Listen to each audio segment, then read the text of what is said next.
નમસ્તે, હું બોલબાલા ટ્રસ્ટ જયેશ ઉપાધ્યાય પ્રમુખ શ્રી. આજે સરકાર શ્રી દ્વારા જે અનોખું આયોજન સરદાર પટેલ ને શ્રદ્ધાંજલિ આપવા માટે એકતા યાત્રા, આ એકતા યાત્રામાં આખું રાજકોટ ઉમટી પડ્યું છે, પરંતુ બોલબાલા ટ્રસ્ટ પણ પાછળ નથી.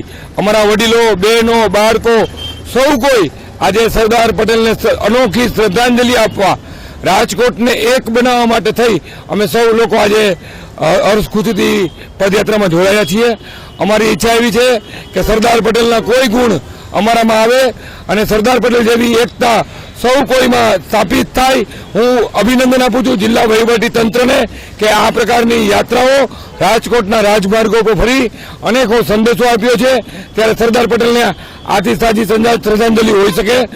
હું ફરીવાર અભિનંદન આપું છું વંદન સાથે સરદાર પટેલને કે જેમને આખા ભારત દેશના રજવાડાઓને એક કરી અને ભારતનું લોખંડી પુરુષ તરીકેનું અનોખું સ્થાપન કર્યું છે.